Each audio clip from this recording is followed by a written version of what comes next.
Bueno, gloria al Eterno, bendito sea el nombre de nuestro Señor.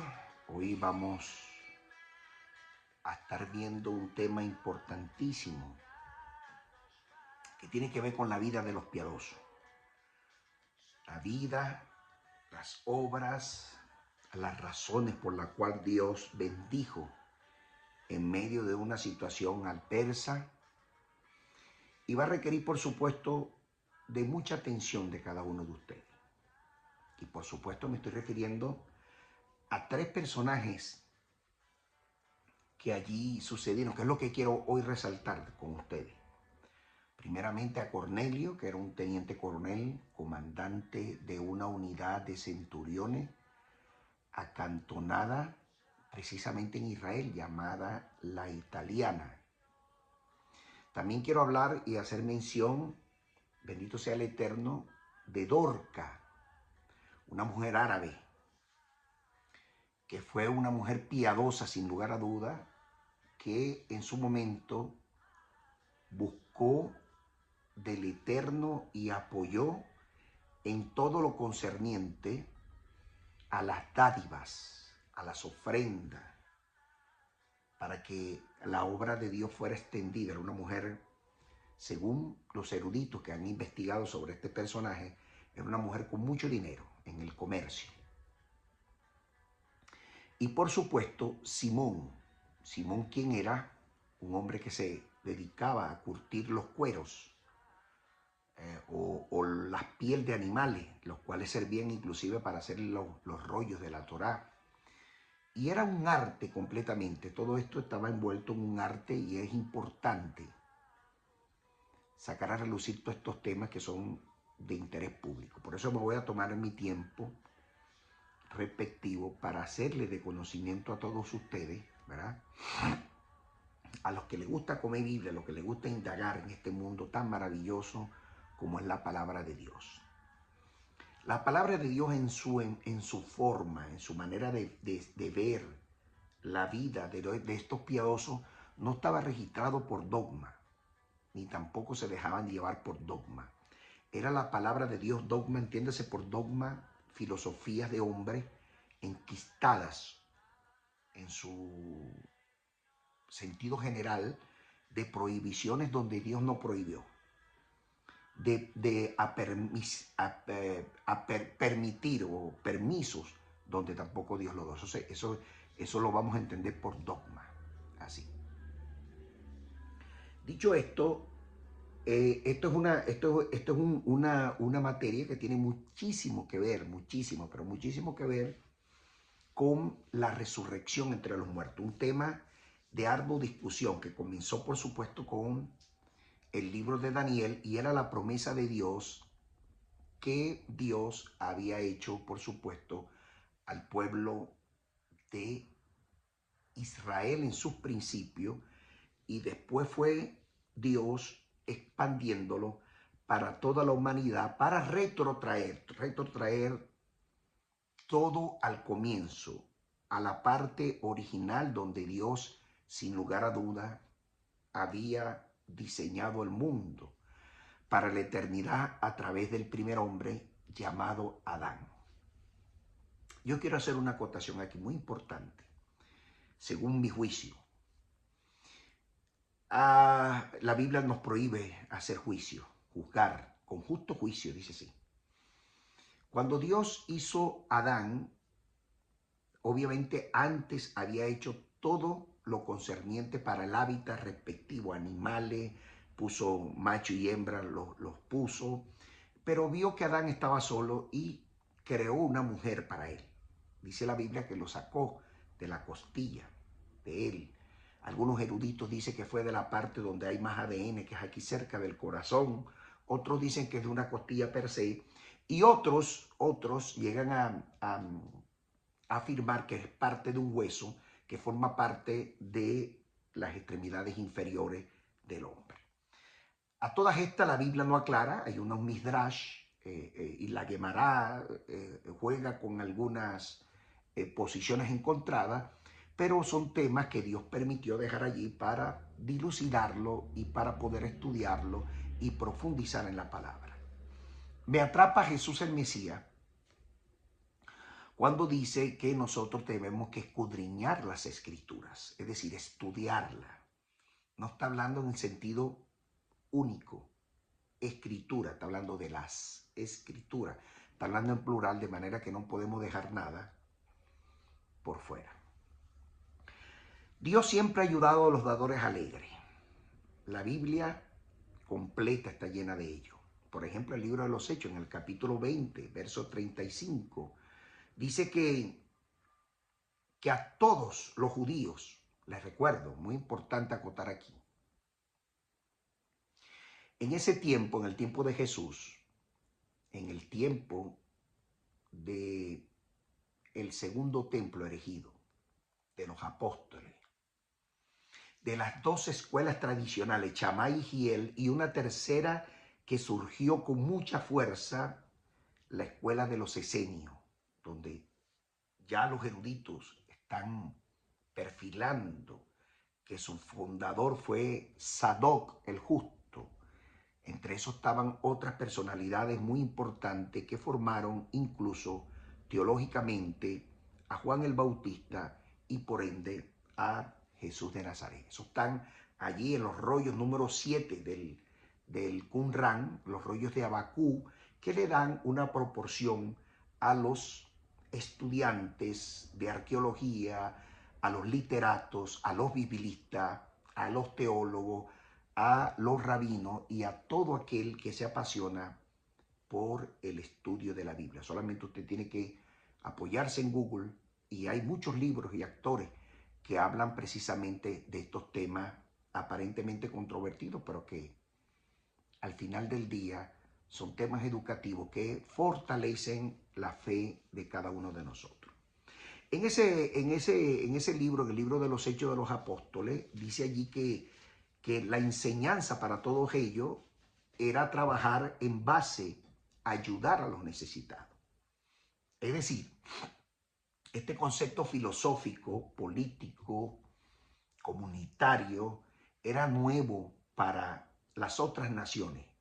Las otras naciones no tenían seguridad social, lo que en consecuencia fueron los judíos la punta de lanza que traspasó, por supuesto, este orden de ideas. En ese pensar y sentir de los judíos, atrapaban a aquellas naciones con ese concepto filosófico de seguridad social, donde inclusive se llegaba a mantener a las viudas económicamente, cosa que no existía. Hoy podemos compararlo con leyes extraordinarias como orgánicas y leyes comunes, leyes civiles, que tienen que ver con la seguridad social de los trabajadores. No solamente allí dice que ayudar a los necesitados, sino que el Mesías también decía, bienaventurado o bendecido será la palabra atinada. En las Biblias más correctas, en la traducción más correcta, no dice bienaventura, dice bendecido. Bendecido, más bendecido es el que da que el que recibe. En ese orden de idea, yo quiero atrapar, porque estos tres personajes que les cité, Simón el Curtidor, Dorca y nuestro amigo que sale más resaltante y Cornelio, eran unos dadores alegres y las pruebas están soportadas, sustentadas en la palabra del Eterno. No solamente en la Torá, sino también en los libros históricos que están aguas abajo, que en el occidente se conocen como Nuevo Testamento, que ni son testamento ni son nuevos, porque son cartas exhortativas, cartas históricas de los personajes judíos, que son los mismos que aparecen en todo este escenario. A continuación te voy a profundizar en el tema de la resurrección, que en el judaísmo no es nada nuevo. Es un tema bien importante de estudios y que en el cristianismo también tuvo su connotación, porque nosotros somos, el cristianismo, un apéndice del judaísmo. De manera que su interpretación y significado van en las mismas direcciones, en las mismas tradiciones, y que en la época del Segundo Templo se erigió con mucha fuerza porque hubo conversiones masivas, oiga bien, al judaísmo, no al cristianismo. El cristianismo no existía en esa época. El cristianismo surge con fuerza con la aparición de un personaje que aglutinó todos los países que dependían, o las naciones que dependían enteramente de Roma. Y al aglutinar todas estas personas, fundó el cristianismo y dejaron de perseguir a los judíos, que eran los que quemaban en las hogueras. Bueno, más adelante, por supuesto, con la reina Isabel I, de memoria olvidada, por cierto, se prende la Inquisición, y bueno, esa es otra historia que no la vamos a tocar el día de hoy. Te voy a presentar hoy en esta enseñanza las raíces bíblicas de la resurrección y están contempladas en Deuteronomio 24:16, y es la punta de lanza de toda esta bendición que Dios está soltando a la humanidad. Allí dice claramente que los padres no pueden morir por los hijos. En consecuencia, los hijos por los padres. Y es una ley universal que está acuñada en todos los estamentos jurídicos de orden social, en toda constitución, en todas leyes penales o códigos orgánicos procesales que llevan una pena por muerte. Nadie puede morir por otro. Igualmente es con los pecados. Jeremías 31, del 29 al 30, y Ezequiel 18:10 hacen una mención extraordinaria de eso, refiriéndose, por supuesto, a los que estaban errando en la interpretación de las Escrituras, al decir que si los padres comían uvas agrias, los hijos automáticamente tenían dentera. Cosa que era totalmente negado, era negativo. Y, hijo, ¿me pasas una botella de agua, por favor? Gracias, mamá. Era totalmente negado en ese sentido. Pues el sentido figurado evidentemente era negado de plano que los padres, muchas gracias, mamá, que los padres pagaran por el pecado de los hijos. Estamos en vivo aquí. Entonces, evidentemente, todas esas referencias básicas que nos da la Biblia, que nos apunta la Biblia, nos hace una referencia y una pregunta de carácter obligatoria. Si eso es así en la Biblia, entonces, ¿por qué murió Jesús, que nosotros lo consideramos el Mesías? Las razones argumentativas son muchas que no voy a entrar a discutirlo hoy. ¿Por qué Jesús murió entonces en la cruz del Calvario? ¿Será porque nos han dicho reiterativamente a tenor de lo que está en Isaías 53, que muere por nuestros pecados? Cuando la Biblia misma dice que no puede morir por el pecado de otra persona, cosa que la misma Torá, que es la ley per se, la Biblia per se, el fundamento de todos los 66 libros que están en su Biblia, el argumento sustentado y sostenible no puede ser y menos violado por la figura del Mesías, porque el Mesías vino a cumplir toda la Torá. De hecho, Jesús dice: no piensen ustedes que he venido a violar la Torá, ni siquiera los profetas, es decir, a no cumplirla. Al contrario, he venido a cumplirla y a explicarla, porque él tenía, la figura del Mesías, tenía que descifrar todos los códigos ocultos que allí estaban, y que de eso se caracterizó Jesús de una manera casi que académica, una manera muy digerible que hasta un niño de 5 años podría entenderlo perfectamente. Según lo que hemos leído hasta ahora, la razón del por qué el Mesías muere en la cruz del Calvario era única y exclusivamente para un sentido de carácter prominente, de carácter milagroso. El Dios de Israel, Yod-Heh-Vah-Heh, Jehová, conocido en el occidente, quería demostrarle a la humanidad que efectivamente la resurrección del Mesías, que iba a ser el único resucitado entre los muertos, pero con una resurrección de carácter perpetua, con la misma figura de Adán. Espero usted entienda la razón de mis palabras. Adán fue creado para la perpetuidad, no para morir. Él muere porque transgrede la norma y a partir de ese momento entró en él el espíritu de la muerte. ¿Qué es el espíritu de la muerte? Enfermedades, todo lo relacionado con la vejez, etcétera, etcétera, y el etcétera es grande. Por eso mueren las personas. Mas, sin embargo, con Jesús, como era el Mesías, que tenía que ser el primogénito en todo, es decir, el primero en todo, iba a resucitarlo entre los muertos al tercer día con un cuerpo nuevo, alma, cuerpo y espíritu. Es la razón por la cual el apóstol Pablo hace y refiere de manera magistral la resurrección entre los muertos, porque antes de Jesús y después de Jesús hubieron personas que fueron resucitadas, pero morían. Al final, en ese momento resucitaron y después murieron, pero no volvieron a resucitar.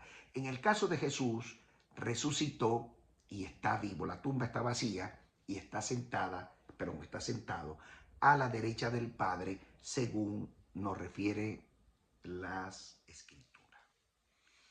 En el Antiguo Testamento, en la Torá, así llamado Antiguo Testamento por nosotros los cristianos, de manera muy irresponsable, podría yo decirlo, porque ni es antiguo ni hay Nuevo Testamento. Todo es la palabra de Dios y Dios no varía. En la Torá existen muchos que fueron resucitados y después murieron.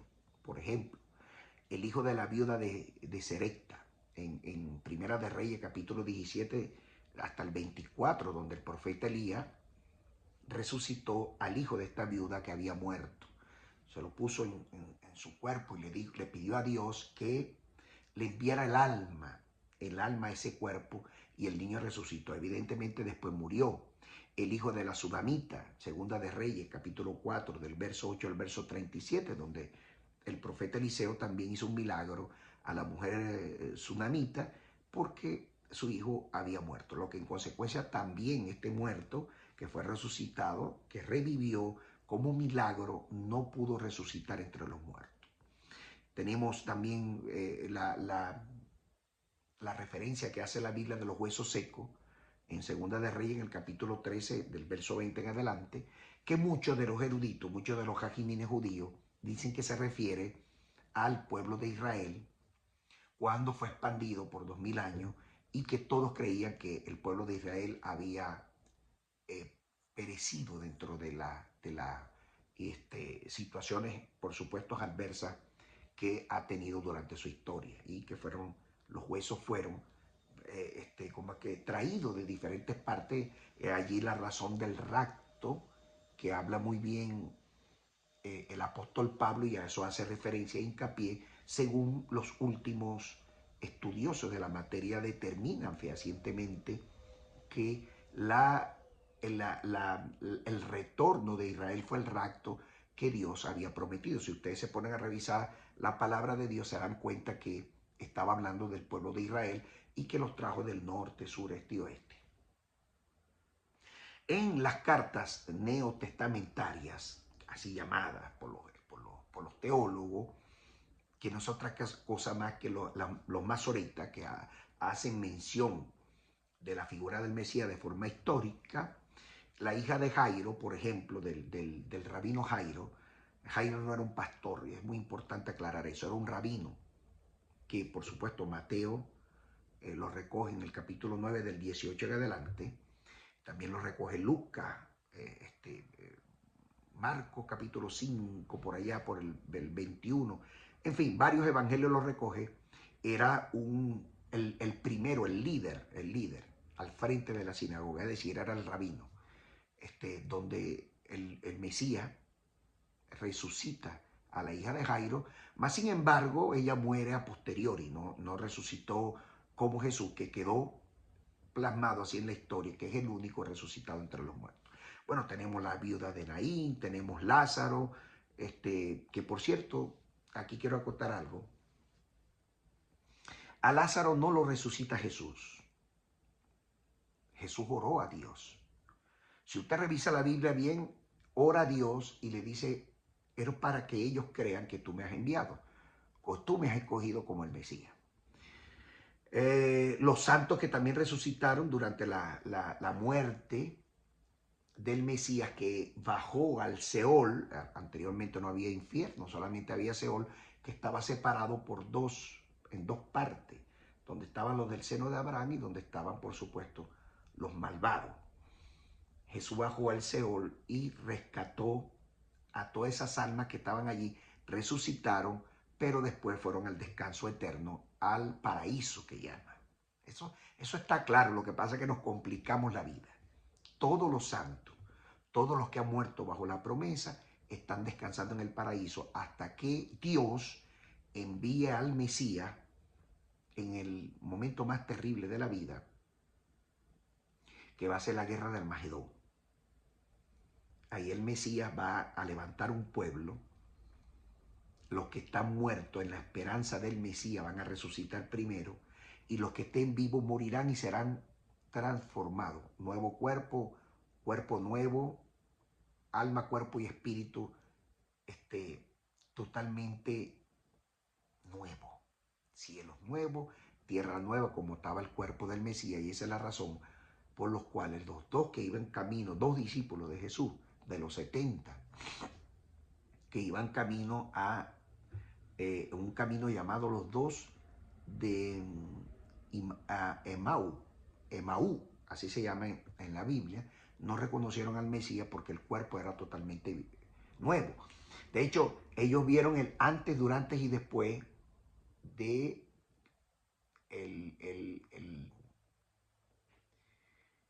la paliza, que no encuentro otra palabra, la paliza que le dieron a ese cuerpo, que la dermis y epidermis fueron desprendidos completamente de su cuerpo. Y vieron al Mesías resucitado con un cuerpo nuevo, y eso fue lo que le envió un mensaje sin lugar a dudas. Hay un personaje también llamado Eutico en el libro de los Hechos, en el capítulo 20, del 9 en adelante, donde este joven se había caído en una sinagoga, había caído muerto, y el apóstol Pablo oró a Dios y Dios lo resucitó entre los muertos. Obviamente aquí también aparece Dorca dentro de este escenario. Ella también había muerto, y Dorca se consideró, esta árabe, una mujer árabe, se consideró una mujer piadosa y una mujer que contribuía económicamente con las sinagogas de la época y la obra de Dios. Y por supuesto, Dorca fue resucitado o resucitada entre los muertos, por cierto, por el apóstol Pedro, que mandó a sacar a todos de allí, de ese lugar donde estaba Dorca muerta. Oró a Dios y Dios la resucitó entre los muertos como compensa o como recompensa de sus obras y de sus actos. Así es nuestro Dios. Es importante destacar que dentro del proceso de la resurrección, en el significado obviamente profundo, teológico, metodológico, práctico, los que murieron, muy importante que usted lo repita, no resucitaron. No resucitaron. Los que murieron, entienda bien por favor, para que no quede complicaciones de ninguna naturaleza, los que murieron resucitaron y volvieron a morir, pero no resucitaron como Jesús. Entienda el proceso. Murieron aquí. Vino el milagro, los resucitaron, pero en la tercera fase del cumplimiento de su vida, murieron, mas no fueron resucitados, pasaron al lugar de descanso, donde serán resucitados todos con cuerpo nuevo. Y ese era el debate que existía en las dos escuelas rabínicas por referencia, que era la escuela de Hiel y la escuela de Shammai, que discutían sobre la resurrección. Otros decían que era en el cuerpo, otros decían que era en el espíritu, y los gesenios que decían que era completa. Es decir, los que tuvieron la razón al final del estudio teológico fueron los esenios, de donde venía precisamente Juan el Bautista, entre otros importantes hombres que dieron resultados extraordinarios en el terreno, incluyendo a Jesús. La resurrección en los evangelios, por supuesto, es de referencia casi que obligatoria. Jesús allí hace diferentes eventos de resurrección. Muestra allí al resucitar Dios a Jesús al tercer día, le da un carácter de divinidad. ¿Por qué divino? Bueno, porque es el único resucitado entre los muertos y es eterno. Es el único ser humano eterno, pero está sentado a la diestra del Padre, lo que en consecuencia le da ese carácter, esa relevancia, esa importancia. Porque la promesa de Dios era que el Mesías se sentara al lado derecho de su trono como muestra de la gratitud por todo lo que Dios había hecho con este hombre llamado el segundo Adán.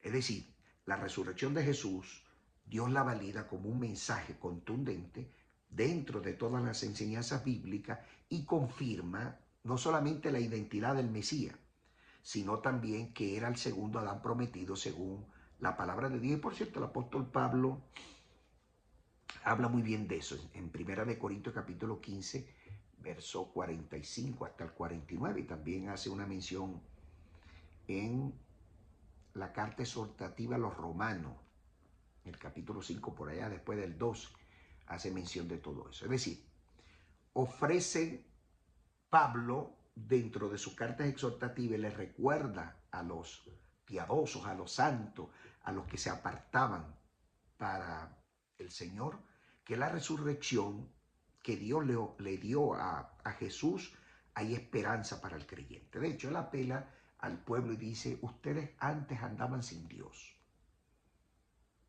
sin Mesías y sin esperanza. Ahora tienen esperanza, tienen un Mesías que es el intermediario entre Dios y los hombres, y tienen a un Dios que es el Dios de Israel para la consecución de la adquisición de la vida venidera. Juan 3:36 y 6:27 hace una mención importante en lo que respecta a la resurrección de la vida eterna. De manera que la promesa de Dios sigue vigente hoy en día. El Hijo del Hombre, llamado Jesús, el Mesías, aún sigue siendo el mediador entre nosotros y Dios, para que a través de él la vida eterna sea el camino a seguir. Por eso es que el apóstol, en primera de Juan, Juan 11, 25 en adelante, el maestro dice, yo soy la resurrección y la vida, el que cree en mí, aunque esté muerto, vivirá. Se estaba refiriendo en el perfil del Mesías, que el que creyera en él como intermediario entre Dios y los hombres, obviamente adquiría la vida eterna. Y los muertos, en la esperanza de la resurrección de los muertos que creyeron en el Mesías, como dador no solamente de ese camino a la concepción de la vida eterna a través del Dios viviente, evidentemente iba también a recibir, por supuesto, de esta promesa. En 1 Corintios, el apóstol Pablo, en el capítulo 15, 20, 23, hace mención que el Cristo o el Mesías resucitó entre los muertos, obviamente dando Dios la primicia a la vida eterna a través de la figura del Mesías. Hace posible, por supuesto, en esta manifestación, Pablo, y recarga la historia de la transgresión del primer hombre, Adán, que vino de vida a muerte, y ahora el proceso se invirtió de muerte a vida. Hubo una conversión de vida eterna a muerte, Adán, y el segundo Adán, que es el Mesías, de muerte a vida. Una conversión donde Dios voltea el escenario, así como volteó o como invirtió las manos Jacob con relación a los hijos de uno de sus primogénitos, llamado José. José fue primogénito. En el judaísmo, la figura del primogénito es el que abre matriz. Y él fue el primero de su esposa, porque las demás mujeres también tuvieron hijos y obviamente pues en el judaísmo son catalogados como primogénitos. En Apocalipsis capítulo 20, en el versículo 6, la palabra de Dios hace una mención en relación a esto. Y dice, bendecidos y santos los que tienen parte en la primera resurrección. La segunda muerte no tendrá poder sobre ellos, porque van a ser abiertos los libros 2 veces. La primera para resucitar a los santos y la segunda es que los santos van a estar en el tribunal para juzgar a las naciones. Allí se van a levantar todos los muertos. Usted va a ver allí personajes emblemáticos de la historia que hicieron mucho daño, pero ellos se van a levantar para confusión. Y nosotros vamos a ser parte de ese tribunal. Si Dios lo permite, Dios tenga misericordia de nosotros. Y por eso Apocalipsis habla de la segunda muerte, que no va a tener poder sobre los santos, sino que serán sacerdotes del Dios escogido. O sea, cuando habla de sacerdocio, habla de hombres santos escogidos para tal misión, que reinarán, por supuesto, 1000 años con el Mesías. Después de esos 1000 años, el apóstol Pablo hace una mención bien extraordinaria, porque Pablo también aclaró muchos versículos que quedaron como un bache, como parte de una descifración no aclarada, y Pablo ayudó a aclarar muchos de estos pasajes bíblicos.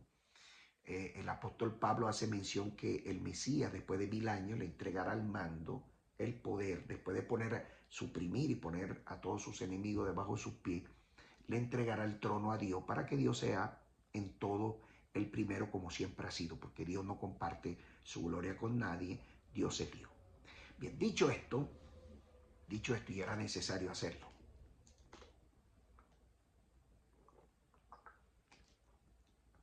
Aquí hay un frío terrible donde yo estoy y está duro, pero aquí estamos de frente. Yo quiero hablar, por supuesto, de esta mujer llamada Dorca, porque quiero hablar de cada uno de ellos, porque es importante hablarlo. Dorca, como mujer árabe, el nombre es árabe, es Gazal, que significa Tabita, con una H intercalada. No es Talita. Talita Cumí no es un nombre. Para nada es un nombre. Eso es lo que significa en árabe, levántate niña. Ahí nunca aparece el nombre de esa niña. Y hay gente por ahí que le ponen hasta nombre de Talita, muchas personas pensando que es un nombre. Y he escuchado muchos ministros, toda la gloria sea para el Señor, cometer este error sistemático, sin investigar, sin profundizar del tema. En este caso Dorca era una mujer llamada Tabita, que significa gacela. En el mundo árabe, las gacelas están relacionadas con las doncellas. Así las relacionan ellos desde el concepto meramente comparativo. Pero no es así, pues obviamente es un animal. Los judíos, recuerden ustedes que la lengua árabe es un apéndice de la lengua hebrea. La lengua hebrea fue primero. Los árabes son primo hermanos de los judíos. En el hebreo es talikumi.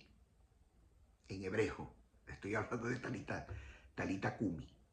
En latín es talita cumi, de donde nosotros venimos. Los latinos, los que venimos de la lengua vernácula latina, del latín, son 5 idiomas: portugués, español, francés, italiano, y se me queda uno que no recuerdo ahora mismo. Hay muchos idiomas. Que el que habla español los habla todos, lo que tiene que practicarlo. A mí me ha tocado hablar con italiano, me ha tocado a mí hablar con portugués, me ha tocado a mí hablar con francés, y me di cuenta que era políglota y no lo sabía. O sea, domino varios idiomas que se desprenden, por supuesto, de la lengua mater, de la lengua vernácula llamada latín. Italiano también, obviamente cuando hablamos italiano también estamos hablando latín, español simultáneamente. Por cierto, esa frase se la acuña al Mesías en Marcos capítulo 5, verso 41, donde en la traducción árabe, por supuesto, niña, a ti te digo levántate, o niña, levántate, es lo mismo, es la traducción más cercana de esta extraordinaria manifestación de resurrección, pero que Talita al final murió. Talita también murió y quedó muerta. Al pasar los días, el único, insisto, que ha resucitado entre los muertos y no ha muerto más es Jesús el Mesías. De hecho, la tumba está vacía. De manera que Dorca, que era una árabe creyente, vivía en Jope. Jope era un lugar del comercio extraordinario. Esta mujer tenía mucho dinero y todo su dinero prácticamente era destinado a obras caritativas para sostener la obra de Dios en aquel momento. Esa es la razón por la cual Dios resucitó a Dorca a través del apóstol Pedro. Pedro levantó a Dios una oración y este milagro sucedió y está registrado en Hechos, en Hechos de los Apóstoles, en el capítulo 9, del 36 en adelante. Usted puede ver allí la historia. Y Dorca, pues, y yo quiero leerla. Yo no quiero perder esta oportunidad maravillosa que me da esta plataforma. Y dice así, dice Hechos 9:36. Había entonces en Jope una discípula llamada Tabita, que traducido quiere decir Dorcas. Esta abundaba en buenas obras y limosna que hacía. ¿A quién se la hacía? A los judíos. Insisto, en esta época el cristianismo no existía. Muy importante decir esos anacronismos históricos. Y ustedes merecen respeto. La audiencia merece respeto. Uno no puede venir aquí y estar inventando cosas. Hay que ponerle los puntos a la CIE y empezar a hablar las cosas. La gente se convertía al judaísmo, no al cristianismo. Pues 430 años después, este emperador llamado Constantino aglutina todas esas naciones que estaban en el Imperio Romano y nace el cristianismo como hoy lo conocemos. Bueno, seguimos aquí. Aconteció que en aquellos días se enfermó en el 37 y murió. Después que la habían lavado, la pusieron en una sala. Y como Lida estaba cerca de Jope, Lida era una discípula, una judía. Los discípulos, oyendo que Pedro estaba por allí, le enviaron 2 hombres a rogarle. Le dijeron a Pedro, por favor, no tardes en venir. Levantándose pues Pedro con ellos, llegó y le llevaron a la sala donde estaba el cadáver, evidentemente, donde rodearon todas las viudas que estaban allí, llorando. Estaban mostrando las túnicas y los vestidos de Dorca cuando estaba con ella. Era una mujer que vendía textil, ropas, una mujer muy pudiente, árabe, que se caracterizó por ser una mujer muy dadivosa. Mire, por eso es que el que dé el dinero, el que le da a Dios, a la obra de Dios, nunca su dinero será en vano. Siempre el dinero será retornado. Dice aquí el 40, entonces sacando a todos, Pedro se puso de rodillas y oró sobre el cadáver de Dorca. Y así Dios le devolvió el alma a este cuerpo y Tabita se levantó, abrió sus ojos, al ver a Pedro se activó de nuevo en su vida normal. Y él dándole la mano la levantó, entonces llamando a todas las viudas y los santos que estaban allí, evidentemente judíos, la presentó viva. He aquí a la mujer Tabita. Y Tabita se levantó y todo el mundo empezó a generar una matriz de opinión porque fue notorio todo eso en Jope. Muchos que creían en el Señor, es decir, en el Dios de Israel y en el Mesías, empezaron a buscar, por supuesto, a este movimiento, los del camino, los hijos de la luz, así lo llamaban también. Y ellos empezó a acontecer pues que en Jope la casa, aconteció que después de esa conversión, el apóstol Pedro se quedó por mucho tiempo en la casa de otro judío que era muy cooperante en esto del nuevo caminar de los que se llamaban los hijos de la luz, o los del camino también lo llamaban.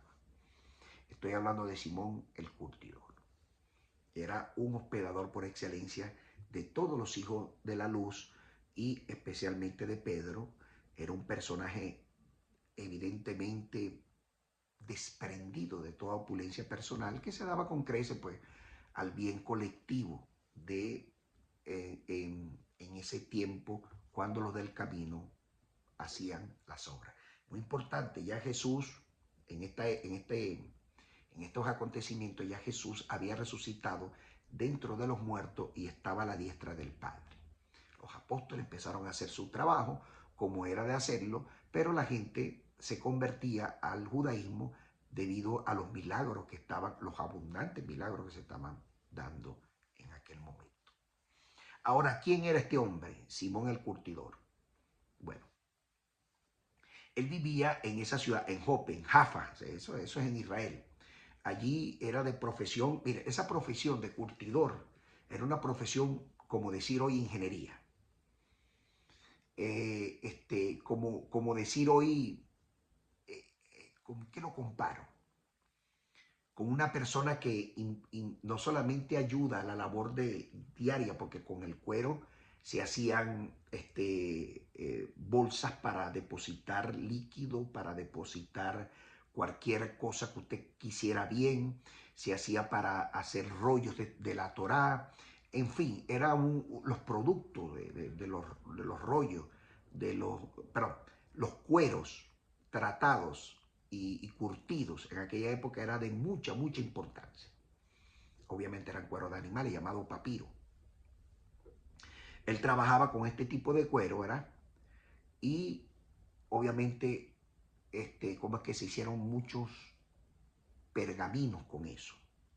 Eso le dicen pergamino porque venía de Pérgamo, la primera biblioteca que existió, que por cierto eran los judíos que hacían el trabajo, pero Alexander le pidió que hicieran en Alejandría, Alejandro Magno me refiero, la primera biblioteca, y ellos empezaron a escribir porque curtían el cuero y la tinta la sacaban de las cuevas. Cuando ellos prendían sus aceites y sus lámparas que eran puestas sobre ¿cómo explico esto acá? Donde ellos depositaban el aceite y ponían unos pabilos, eran hechos por alfareros, eran de tierra, de arcilla procesada. Ese humo que estilaba durante la noche se impregnaba en las cuevas. Ese hollín que quedaba ahí era la tinta. Y ellos empezaban a escribir en los cueros, y ustedes saben que el papiro era de mayor duración. Duraba muchísimo tiempo. De ahí nacieron los escribas. ¿Okay? Los escribas que escribían precisamente la palabra en este tipo de rollo. Antes era hecho a través de un material vegetal que se corrompía. ¿Por qué se corrompía? Bueno, porque le caía mojo, como era vegetal, de ahí viene la palabra corrupción. Y eran precisamente, antes del pergamino, era el papiro. Papiro. Que era la savia de unos árboles que nacen, pero de unas, ¿cómo es que? De la fauna que existía en el Nilo, habían unas que salían así, en forma de línea. Ellos lo picaban y las fibrillas que estaban ahí la ponían en forma horizontal y después perpendicular, y con la misma savia golpeaban y dejaban secar, y eso era, por supuesto, papiro. Pero eso duraba muy poco. Cada cierto tiempo, menos de un año, tenían que hacer de nuevo el cambio pues, de las letras. Después que nació el papiro, perdón, el, el pergamino, es decir, los cueros curtidos, bueno, duraron muchísimo, tanto así que en las cuevas del Qumrán, gracias a Dios, en el año 1937, hallaron unos rollos allí, y bueno, la Biblia, Dios nos demuestra otra vez el carácter indubitable de su palabra. Ahí están los rollos exhibidos públicamente, están en la Biblioteca de Israel, y es una bendición para que todos aquellos que nos encanta escudriñar las Escrituras y nos gusta muchísimo este mundo de Dios y su palabra. Y queremos pues hacerle llegar a todos ustedes de primera mano las explicaciones pertinentes con relación a esto. De manera que Simón era donde Pedro, por mucho tiempo, cada vez que Pedro pasaba por allí, inclusive Jesús pasó por allí, él los hospedaba. Era un hombre muy activo en eso.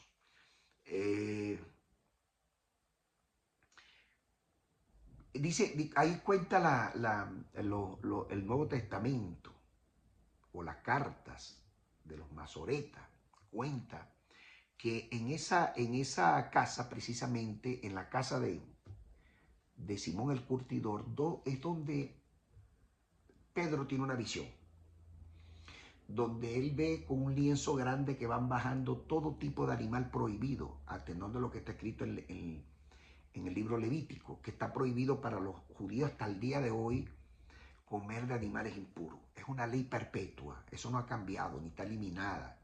Es un invento de la Iglesia Católica que ha querido desprender a trocha y a mocha de la historia a los no judíos y los judíos, y esto ha sido un problema terrible que nos hemos buscado. Pero hoy se mantiene, por supuesto, más vigente que nunca. De hecho, es la constitución, casi que la constitución de Israel.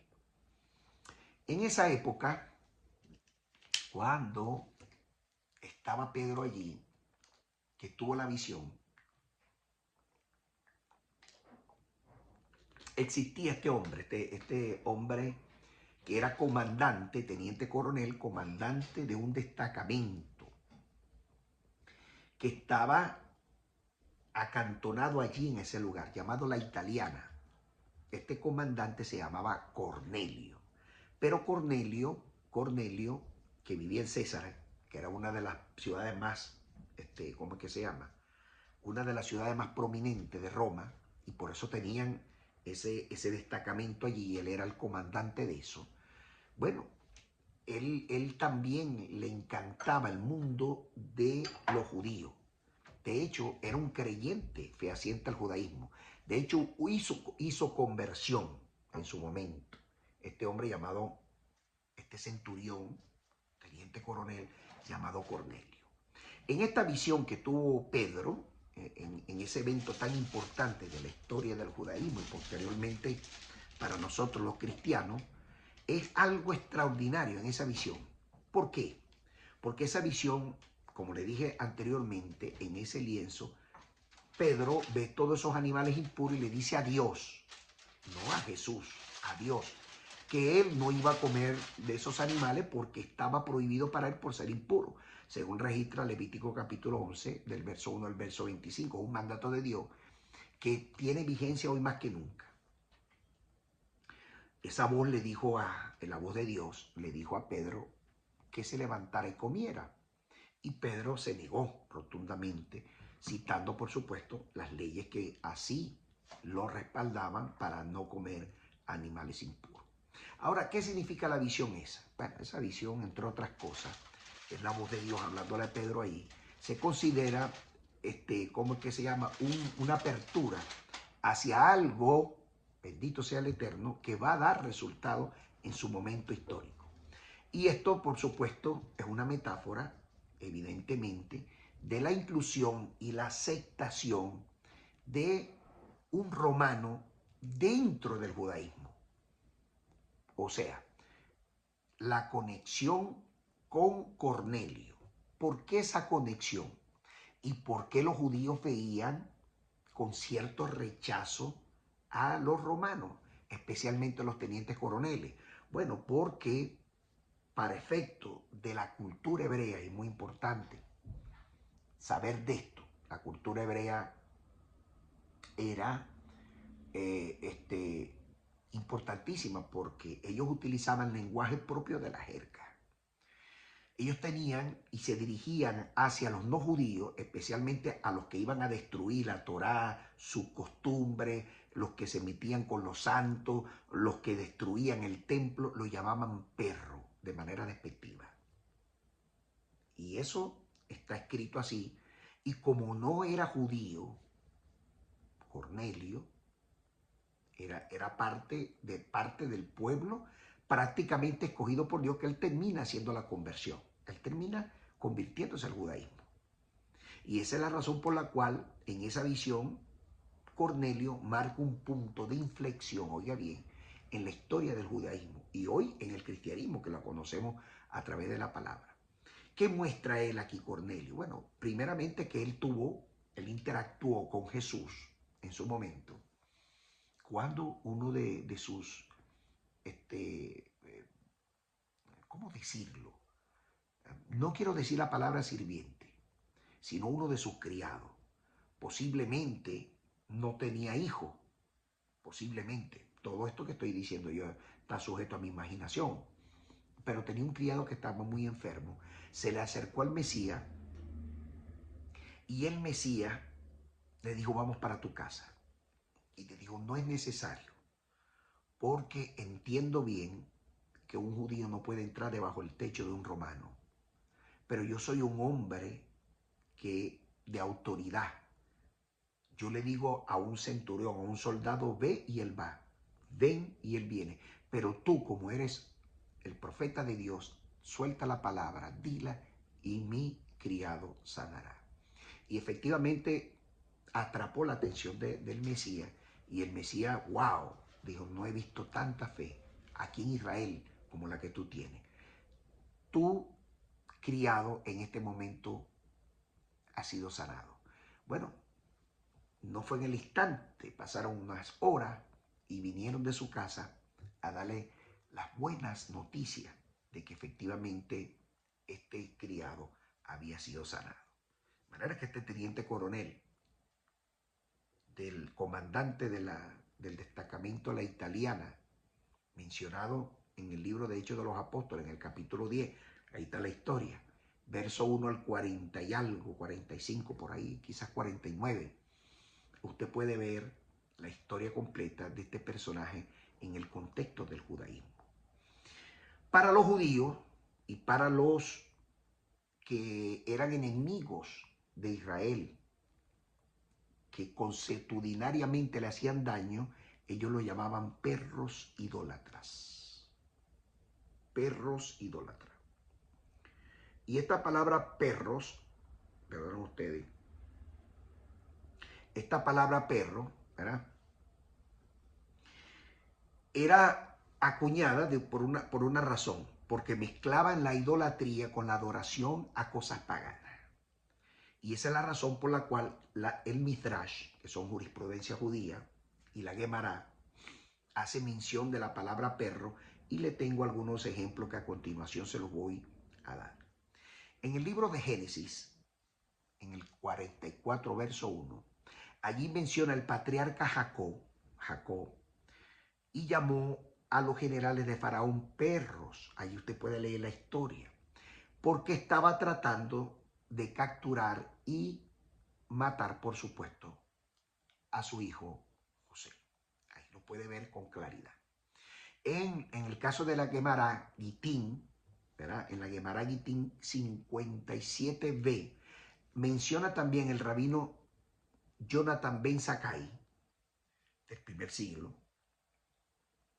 que los generales romanos eran unos perros porque estaban tratando de destruir el templo de Jerusalén. Miren, yo quiero hacer una acotación aquí. No es que los judíos se la consideraban más que nadie, sino que tenían sus propias jergas, sus propias expresiones folclóricas, como también lo tienen los mexicanos, los venezolanos, los cubanos, en fin, todo lo de habla hispana tenemos nuestras lenguas, nuestras expresiones folclóricas propias, autóctonas, donde decimos cosas que queremos expresar que solamente nuestros compatriotas pueden descifrar.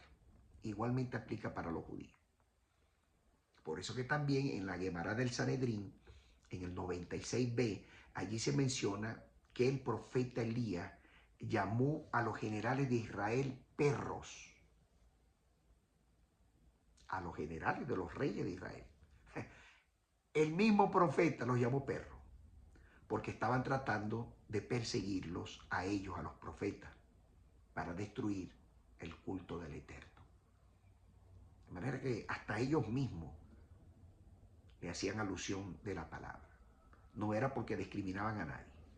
Es decir, tomando en consideración todos estos relatos, la palabra perro se utilizaba de forma metafórica para los enemigos que eran crueles contra Israel, contra los profetas, que eran despiadados, que eran opresores. Y no se estaba refiriendo a perros animales, sino para describir una conducta inapropiada como enemigos propios del pueblo de Israel. Cuando el mismo Midrash y la misma Gemara en los relatos los menciona de esa conducta, bueno, lo importante es que acá estamos deslastrando una cosa de la otra. No tiene nada que ver una cosa con la otra. Por eso es que aquella mujer que se le acercó al Mesías le dijo, dame de comer del pan que ustedes tienen. Se refería a la palabra de Dios, a la Torá, a los 5 primeros libros. Y el Mesías le dijo, me es prohibido darte de comer porque esto es para los judíos nada más. Y le dijo, mira, aunque seas de las migajas que caigan de tu mesa, dame. No se estaba refiriendo a que estaba comiendo abundantemente Jesús ahí y la otra se estaba muriendo de hambre. Nada que ver. Se refería era al conocimiento de la palabra del Eterno. Porque el que tiene conocimiento de la palabra de Dios tiene sabiduría. Y la sabiduría, oiga bien, es perseguida. Perseguida. Bueno, de hecho, Alejandro Magno, no hacía nada si no hablaba con los sabios de Israel.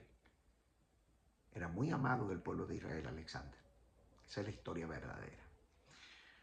En consecuencia, el estatus de Cornelio, que es un temeroso de Dios, sin lugar a duda, convertido al judaísmo a posteriori, como es que fue respetuoso de todos los principios básicos de la Torá y los mandamientos de Noé inicialmente. Porque acuérdense, miren, empezaba así, todavía es así. Los judíos no van a tocarle la puerta a nadie para evangelizar a nadie, eso no existe. Son los gentiles que tienen que buscar al judaísmo. La palabra de Dios le dice a ellos que ellos te busquen a ti, tú no a ellos. Tienes que tocar la puerta. Por eso le dicen los de la puerta. Y después viene un proceso que se llama justo de las naciones. En hebreo se llama Chereín Chamachín. Chereín Chamachín, que son los justos de las naciones. Y después de justo de las naciones, entonces viene el prosélito, que va a ser proselitismo para hacerse o hacer la conversión al judaísmo. Una vez que ya llena todos los requisitos, bueno, lo mandan a circuncidar, que es la señal de Dios para con el pueblo de Israel. Y una vez circuncidado, pasa por la mikveh, hace el acto de purificación. Y para allá, cuando llega del otro lado, ya no es un gentil, es un judío. Le dan un nuevo nombre, como está escrito en Apocalipsis 2:17, un nombre judío, y ya del gentilicio que él tuvo no se acuerdan. Forman parte ya del pueblo de Israel. Esa es la conversión. Para hacer la historia larga, corta, porque eso lleva sus intrínculos allí. De manera que Cornelio fue convertido al judaísmo y esa fue la relación que tenía, esa bondad, ese amor que tenía, porque él sostenía, según Flavio Josefo, las sinagogas de aquel lugar, no solamente de las que quedaban en el lugar donde él tenía el mando de este destacamento llamado la Italiana, sino también que enviaba dinero a diferentes sinagogas que se levantaban en aquel lugar.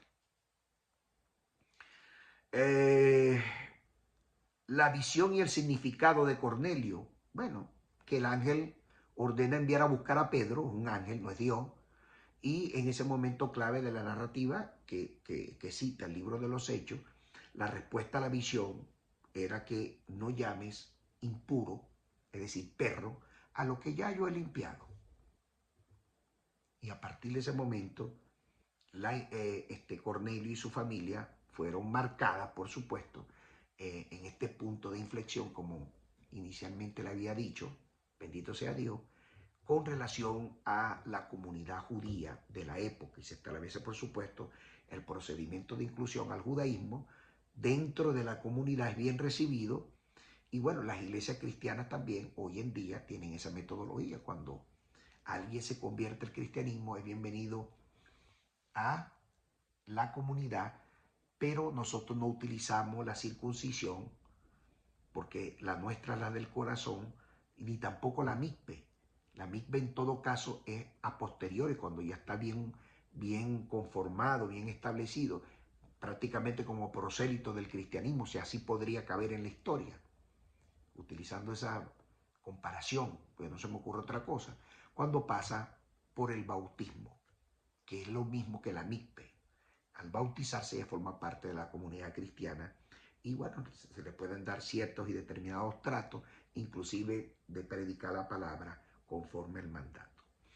Amado, mire, las obras de Dios o los hombres y mujeres que invierten en las obras de Dios nunca serán en vano, jamás.